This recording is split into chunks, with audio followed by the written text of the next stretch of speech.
name is Doug Marcaida. I'm an Edge Impact Weapons Specialist. I'd like to say hello from America.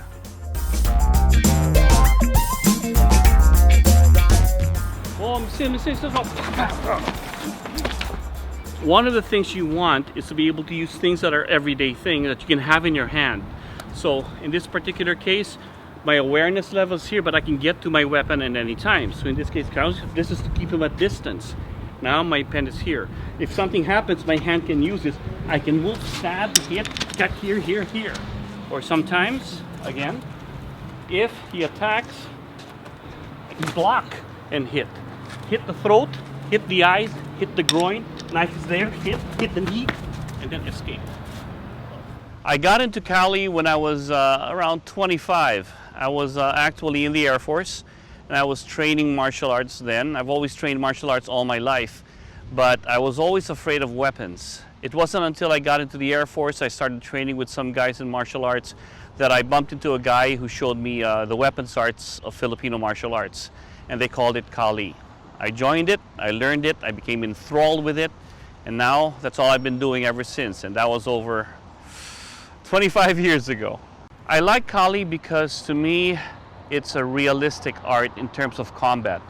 The real meaning of combat is weapons use, not fighting with the hands. History, like the castle behind me, tells us that all wars were fought with weapons, not with the hands. I like Kali because they start training everybody with weapons first, and then later on we realize what moved the weapons, the hands, but always go with weapons first. So it's a true combat system of fighting because they still, like every war, take the weapons out first, and that's why I like Kali. The unique characters or specifics of Marcaida Kali is that it's an art form that grows old with you because we use weapons. So you don't have to be strong, you don't have to be fast, you don't have to have all these physical attributes that other martial arts use. In Marcaida Kali, we learn to use the weapon. First, they give you a knife, then a stick, then double knives, double sticks, karambit, flexible weapons. All these things is what you start learning to use. But then you start to realize that in the end, all these things are only tools. What we develop is your mind, because you are the weapon, not the thing that you hold. Once you understand this, you'll realize that everything around you, you can use because your head is the weapon. So I can pick up anything and I can use that. The evolution of martial arts have pretty much become a hybrid because of the media today. You have YouTube, you have movies, you have all these things that everybody can start to record and find out. There are no more secrets. In the old days, you could hide your secret. Today, everybody learns what everybody's doing. So what happens? They mix. That's why you have mixed martial arts. Mixed martial arts is just not using the hands.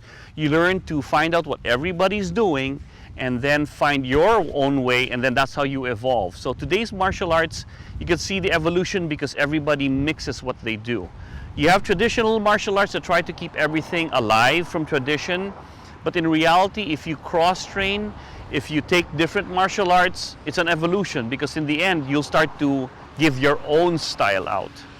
If somebody were ever to ask me to teach them martial arts and what would be the first thing I would teach them, I would teach them first to survive and do everything that it needs to survive. That means if you have to run, run. Or find a better way to make sure that you're going to win the fight and survive. And how do you do that? Learn how to defend yourself using the one that has the highest percentage of survival, and that's weapons. What do I think of MMA? I love it. I'm a big fan of MMA. I love the sport. I am a big fan because I enjoy it. It's the closest you can get to the real thing, but it's still a sport. And like sports, I'm a big fan. I enjoy it for what it is. Is there a bad self-defense art, and how would you recognize them? Yes, there are bad self-defense arts. The ones that are bad is not the art but the teacher. If you have a teacher that doesn't know in reality, that's a dangerous thing because they can show you fantasy stuff. If you have a teacher that only takes your money and tries to show you all these flashy stuff, you have to be careful about that. Most important, if you go for self-defense, your teacher should also teach you about not getting into fights. Because even they teach you how to fight, and you get into fights, how are you going to live if you're in jail? So there's always a consequence to the things that you do. I teach weapons. It's the highest level of fighting because you can hurt someone or end up killing someone. So I always teach them first, you use this as a last recourse because I want you to be alive. But more important than this, you need to find out that if I'm good with a weapon, my enemy can also be good with a weapon. So I have to learn first to run or stop the fight and then find something to survive. Bad martial arts will not cover these things. They just show you one thing. Well, how did I end up in this class? I have a weapon, you have a weapon, we train. That's not realistic. How did I end up with a weapon? So bad martial arts is all about the philosophy also. You have to have a good philosophy because it's about mind, body, and the heart. If you can fight, but you don't have this or you don't have this, it's useless. It's all fantasy. What are my favorite weapons? Well, like I said, my favorite thing, first and foremost, is my mind. I am the weapon. But if I get to choose certain kinds of tools, my favorite one is a dart. It's quick, it's fast, it's a story of a knife. I designed this because it's a fast weapon that's there anytime you need it. But in certain countries, it's illegal to carry. So the next thing to carry is a dart trainer.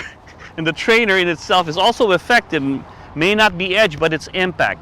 But once again, you never know if this is also legal in some parts. But in certain areas of the world, you can't carry knives or even trainers. So I go to the next thing. What is everyone allowed to carry? A pen. Why the pen? Well, they say it's mightier than the sword. But the pen is very effective. It can puncture.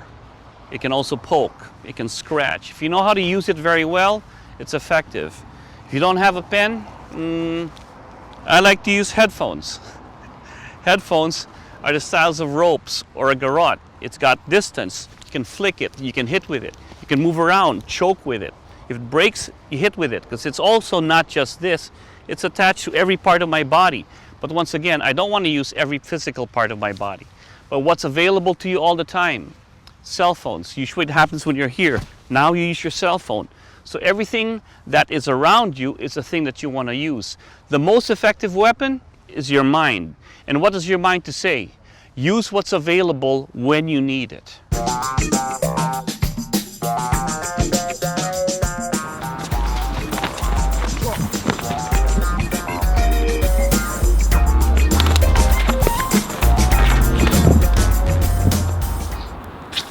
Okay, one of the easiest weapons to have is something is with you.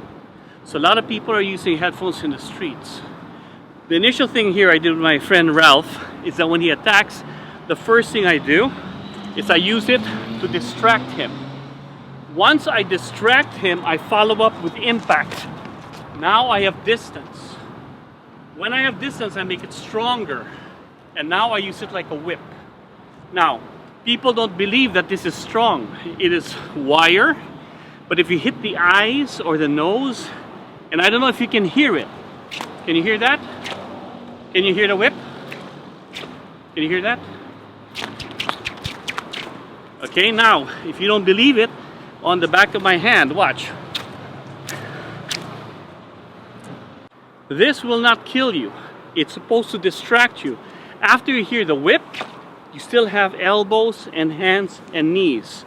So after I whip, there's my elbow, distance, close quarter, and you're back to this again. But you have the distance there. And that's the purpose of using the headphones.